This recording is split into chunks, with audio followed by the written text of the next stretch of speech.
Saudari dan saudaraku yang dikasihi Tuhan, melalui Injil yang baru saja kita dengarkan, kita bisa menyaksikan bagaimana cara Kristus dengan segala strateginya yang sangat jitu untuk memulai pewartaan kabar gembira di dunia ini.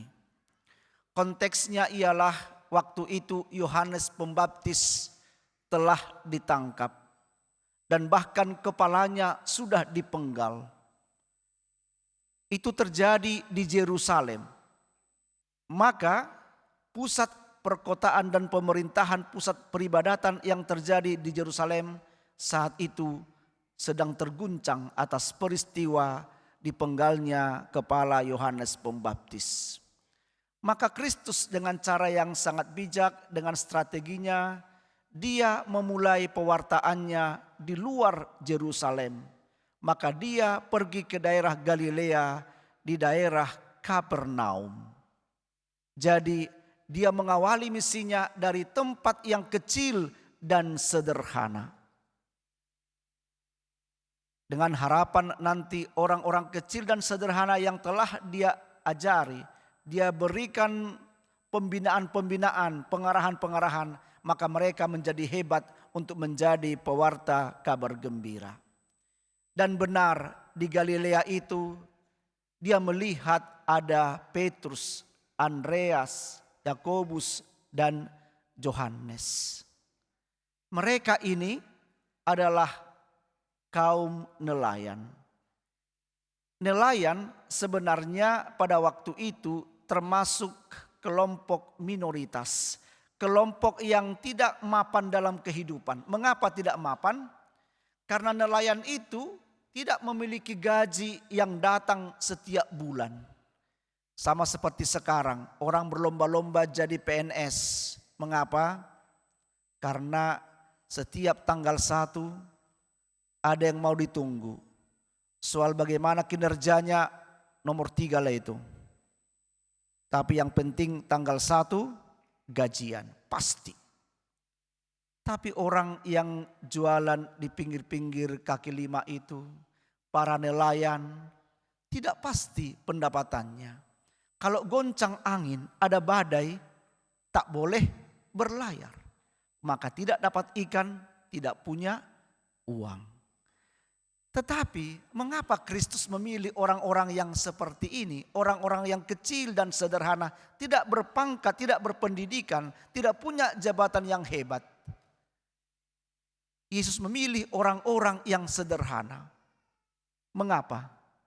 Supaya yang dipilih ini tidak mewartakan dirinya sendiri.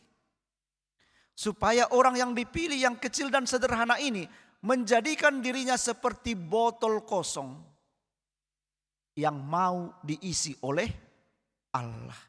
Diisi oleh Kristus dengan segala pengajaran-pengajaran yang baik yang membuka cakrawala pemikiran mereka. Kalau botol kosong kan mudah untuk diisi. Tapi kalau botol yang sudah penuh air, kita isi air, ditumpahkan, dibuang percuma. Nah, jadi kalau Kristus memilih orang-orang yang merasa sudah mapan, sudah hebat, bahwa dialah kebenaran ada pada dirinya, yang lain itu semua salah, diberikan pengajaran, maka itu akan dia buang, sulit untuk dia terima. Maka terpilihlah mereka. Dan sangat menarik ketika Petrus dan Andreas sedang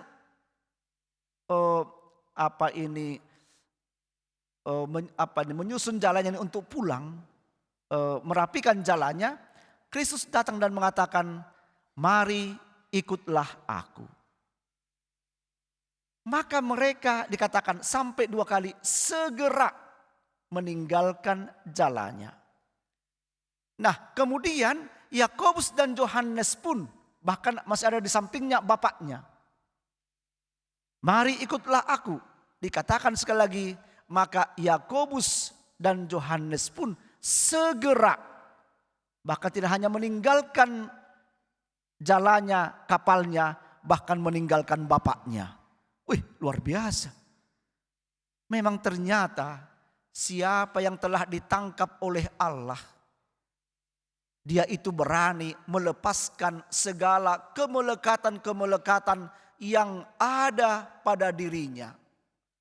Jala itu lambang pekerjaannya, ayah itu lambang keluarganya. Orang yang telah ditangkap oleh Allah, dia harus menomorduakan semuanya itu dan menomorsatukan Allah. Saudari dan saudara, tadi Kristus mengatakan, mulai sekarang kamu akan menjadi penjala manusia. Sebelumnya penjala ikan. Nah, coba kalau penjala ikan. Kalau kita mancing, kan? Kalau Anda suka memancing, ada bapak-bapak suka memancing mulai pagi sampai malam suka memancing, mancing ikan. Gak dapat ikan, pulang ke rumah memancing emosi istrinya. Ya kan? Tapi ini coba memancing ikan. Kalau kita memancing ikan atau menjala ikan, berarti apa?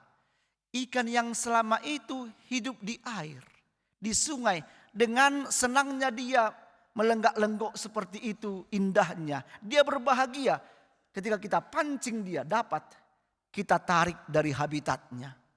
Dari kesenangannya kita tarik, dari hidupnya menjadi di luar kehidupannya menjadi mati.